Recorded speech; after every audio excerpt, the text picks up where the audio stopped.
Hi everyone and welcome, this is the Apostate Prophet. I hope you're all having a great week. Last week I talked about the Kaaba, how its actual origins are very different from what Islam tells us, and how it is not related to Abrahamic religion at all, but has a rather pagan background.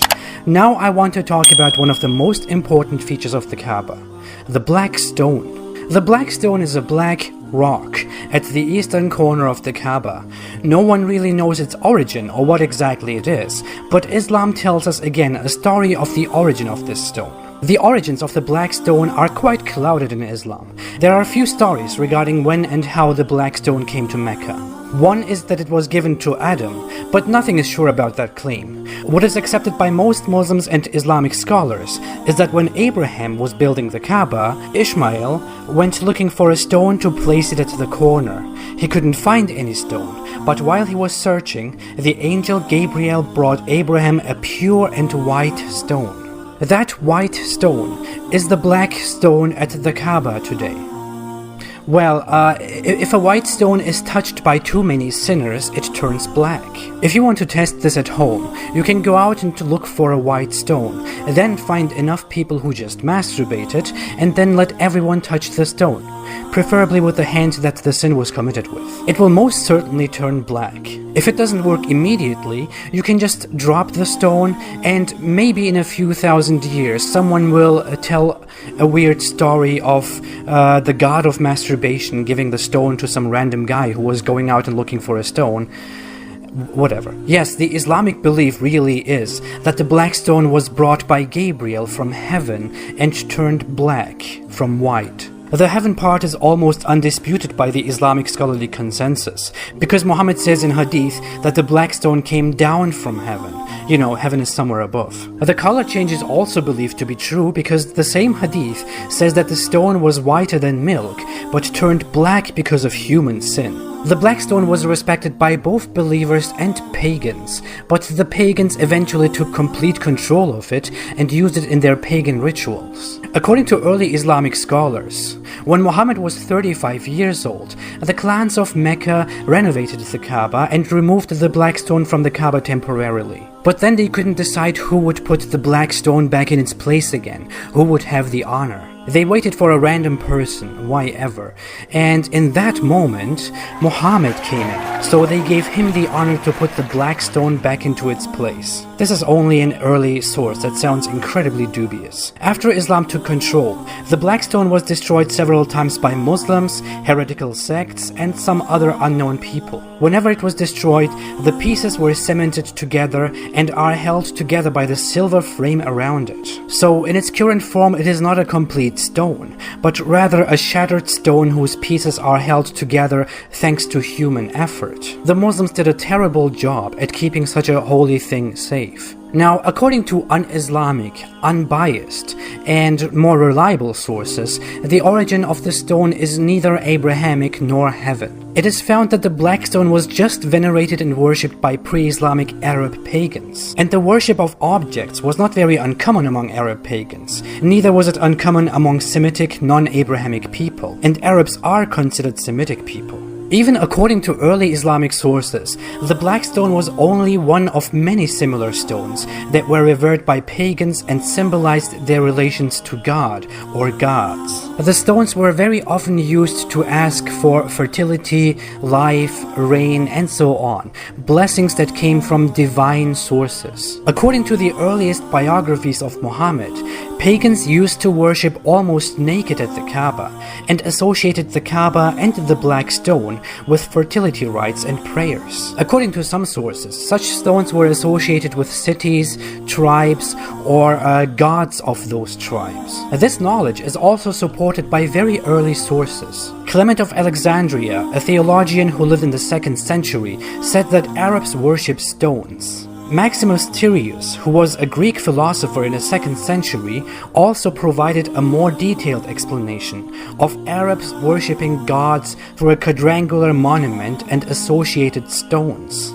According to Jewish sources, Semitic people outside of Judaism were very much involved in stone worship, more so than other people.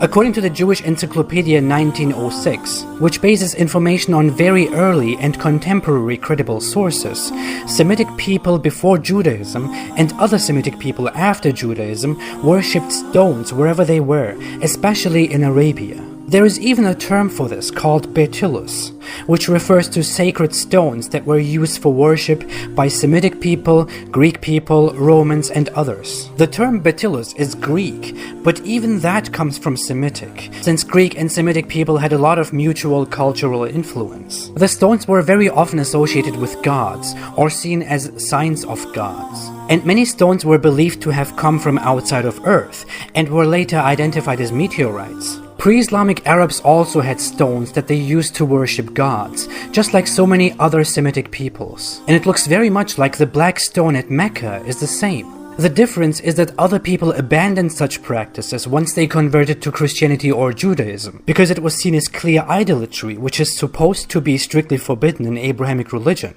While Islam, which is also supposed to be an Abrahamic religion, just kept the practice. The theory about meteorites shouldn't be forgotten. Many experts today believe that the black stone in Mecca is also a meteorite. Some other experts believe that it's merely a rare stone or some sort of glass. It has never been scientifically examined, although there is a myth going on among many Muslims that it had been scientifically examined before and it couldn't be compared to anything else in the entire universe. It never happened. It would be very beneficial to actually scientifically examine the stone.